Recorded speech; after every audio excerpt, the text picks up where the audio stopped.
Hi guys, Eva here, and today I am filming again actually a video that I had put on my channel a year ago, but since then I was not happy about it, so here I am doing it again, hopefully for the last time. And these are my favorite graphic novels so far. I'm not an expert by any way, and they are graphic novels that are completed. 5 of those I have completed myself, and 2 additional ones are completed, but I've yet to read all the volumes. I think I deserve a spot on this video, even if I've not completed them already.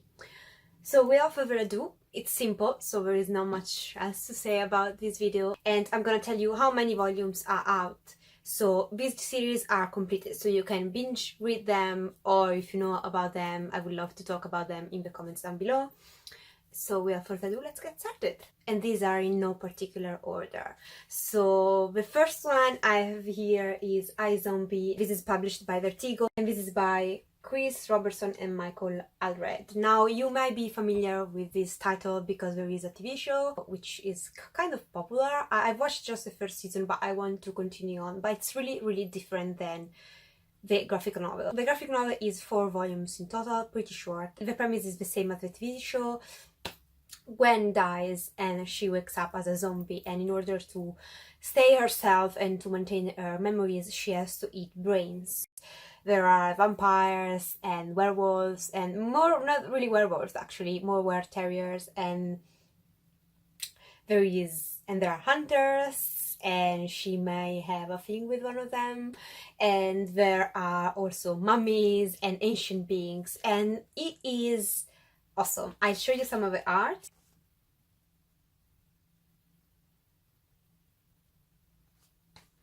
I would suggest definitely these to fans of the show, but also to fans of fantasy and urban fantasy in general.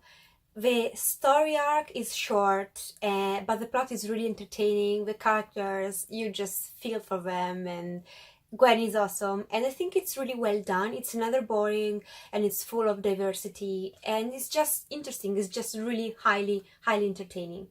Then I've got Nailbiter, and Nailbiter is by Williamson, Henderson, Guzowski, Hill, and Levin. It's published by Image. There are a total of 6 volumes out, so again, not a too long series. And this is about these FBI agents are investigating this city where supposedly all these serial killers were born. And then these FBI agents that were investigating went missing, so other agents have to investigate what's going on with the city, what happened to the 2 agents. And in order to do so, to figure out the mystery about the city, they have to rely on the help of Nailbiter, who is a serial killer that used to bite off the nails of his victims, and he has been captured, so he's in prison, but they actually need his help. So this is bloody. It is kind of crime thriller on the bloody side, so it is graphic. I'll show you some of the art without shocking anybody.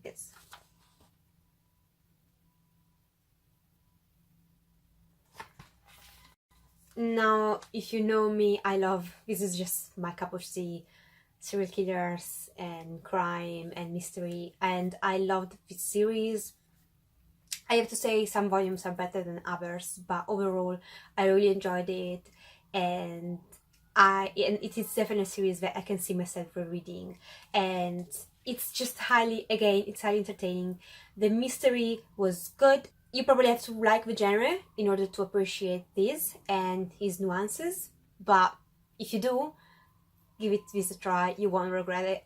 Another kind of scary one is Revival, and this is by Tim Seeley and Mike Norton. This series is composed of 8 volumes, and this is considered, as it says here, a rural noir. I would say that's perfectly how I would describe it, with an element of horror and also like crime. And this takes place in this city where one day all the people that die on that day, just on that day, come back to life, and they are not really eating brain zombies. They seem like their old self, but are they? And you follow a police officer who is a single mom, and she's trying to figure out what's going on in the city. I don't want to spoil absolutely anything. I think this series is full of plot twists, and whatever I can say is gonna spoil it. But I loved it. I couldn't wait until the next volume was out. I'll show you some of the art.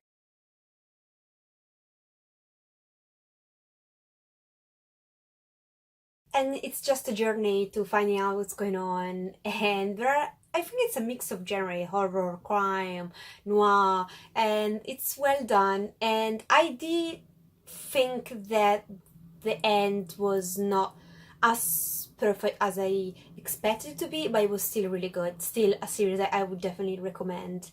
And I remember that the last chapter I almost shed tears because I was so attached to all these characters, and it was so sad it was done. Then we have got a genre that usually I don't go for. This is a dystopian, and this is Sweet Tooth by Jeff Lemire, and this is published by Vertigo. Oh, the other one was by Image. Sorry, the revival. And yes, I got the deluxe editions, which are awesome. And so in the deluxe editions there are 3 volumes out. In the normal edition will be 6 volumes. Let me see. This is the deluxe edition, is hardcover.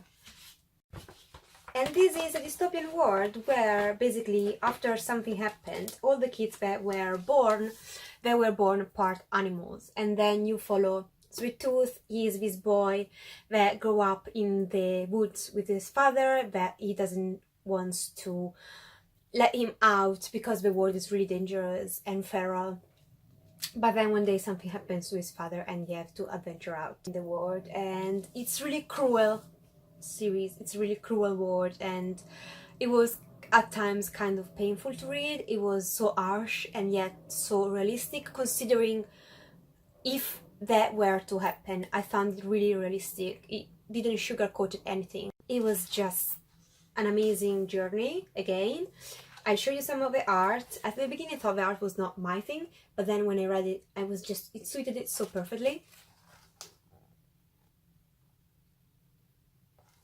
Considering that dystopian is not my genre, and considering how much I enjoyed this series and how it stayed in my heart, I think it's just Jeff Lemire did something wonderful and it deserved to be recognized.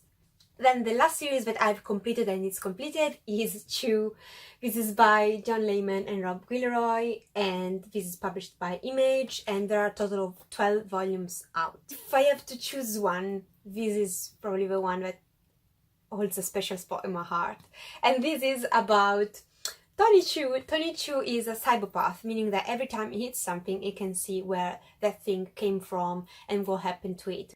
Which goes for food, but also goes for victims of crimes. So he is a police officer and he has the nasty job sometimes to taste the victims of crimes in order to find out what happened in their final moments and what led them to be murdered. And it's just, this is so funny. A really huge part of it is humor, and so I laughed and I cried, and it was just, this has everything, plus the art style is just something that hits home with me. It's just, everything about this graphic novel was perfect. Now, I'm not saying that some volumes didn't lack or something, or they were all 5 stars. They weren't, but I think the way this graphic novel got under my skin, and Tony Chu is just the best, and all the characters and his family, his sister, and now you can go out and binge read all the volumes. You're so lucky because I had to wait. And it's one of the series that put me really in a hangover because I just didn't know what to read that was as good as this, and honestly I didn't find anything so far, or maybe just one that I will talk about in another video. But this series I will reread thousands of times probably. Humor, crime, weird stuff, sci-fi stuff, it's everything. It's a mashup of genres again, but I think it's really well done. It's absurd but in a really entertaining and worth reading way. Now for the 2 series that I actually have that are completed but I'm not done with them yet. And the first one is The Sandman by Neil Gaiman. And these, okay, so the total issues are 75 and the volumes are 10, plus there are extras volumes which are at least other 4 if not more, but the main series is 10 volumes. And this is bloody expensive. There is like a collector edition which is huge, beautiful, but it was so expensive. This is also by, and again by also Sam Keith, my Dringenberg, Malcolm Jones III. These new editions are fully recolored. I'll show you some of the art. Now, the art is okay, but it's not like the best thing ever. That's why I put it off for a while. And honestly, I've just read 2 volumes of these, so this is a leap of faith if you want. I'm putting faith in this series.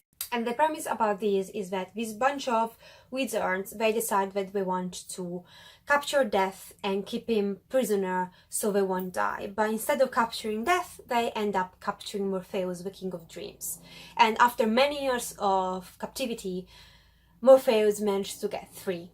And the world that is left behind is a mess. Now, this is a horror graphic novel, don't get me wrong. It's not like just a fantasy, it's kind of graphic, kind of cruel, and I remember that probably the second volume or this volume, there were bits that really kind of let me like, okay, I would not read these in the dead of night, like with just a small light on. Some parts were kind of disgusting, but in a kind of like, you are doing what you're supposed to. I don't know if it makes sense, but I wasn't like disgusted in a bad way. I was just like, this is really creepy, and I think it's supposed to be. And the story is really articulated, many characters. The main character is Morpheus, but there are many others, and it's kind of a tough one. I think you really need to put your brain in when you go and read these graphic novels. Not just a fluffy read or just entertaining. It has depth, and I will probably have to reread the volumes before continuing on, or maybe binge read it at the end when I have all the volumes, because I think like it's one worth reading many times so you can grasp all the nuances of it. And finally we have Preacher, and this is Garth Ennis and Stevie Dillon. This is book 2. I still have to get my hands on volume 1. This contains 2 normal volumes, and there are 9 of these editions. I think these are the biggest ones so far, that they are own like the ones that contain most issues, and the total of issues again for these were 75 single issue. There is also an Amazon TV show, and the premise of this is that this entity that's not supposed to be born is born. I don't want to spoil anything, so I won't say how. You'll find out if you read the graphic novel. But this entity is as powerful as God itself, and this entity possesses Jess. Jess is a kind of preacher, kind of really morally great character, and all of a sudden he's possessed by this mighty entity, and he has to punish sinners, and not only them. And this is really bloody and graphic and blasphemous, so if you are like bothered by that and really religious person, don't read these. Can be really offensive. Personally, I love it. I think it's just genius. Show you some of the art. Yet again, not my cup of tea, but I'm fine with it. I would read these in any form, even if it was just like children like drawing on blank pages. I would still love this.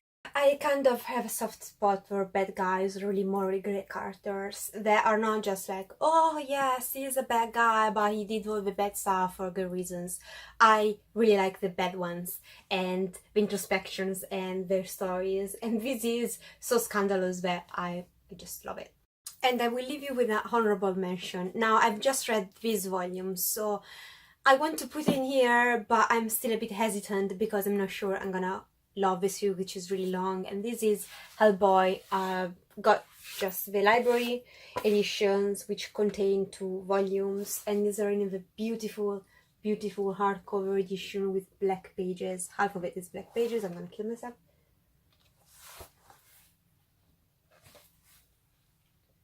See? And I really like the art style. I really like the story. It's Hellboy. You probably watched the movie, and I don't want this to take too long, but it's Hellboy, these creatures that's supposed to be the destroyer, and he looks like kind of a devil brought in the world during World War II, but he actually ends up being the good guy. Now, this volume I've loved, so hopefully I will love all the series, and I'm sure it deserves a spot on this video, so I did want to mention it. Bloody expensive, but I definitely want to collect them in this edition because it's gonna look so nice on my shelves. I would like for you to appreciate my katana. Now, it's supposed to hold many books. Now I just have 2, so now it looks like a long knife, but it's actually a katana. just it will look more katana in the future, hopefully. And that was it for this video. As I said, these are my favorite graphic novels as of now. Probably I will add many more, hopefully, in the years to come, so maybe I will do another video like this. Remember, these are just the graphic novels that are completed, so you can go and binge read them. Thank you for watching. If you're new, I would love for you to subscribe and hit button down below. I wish you a good day or sweet dreams depending on where you are, and I'll see you next time. Ciao!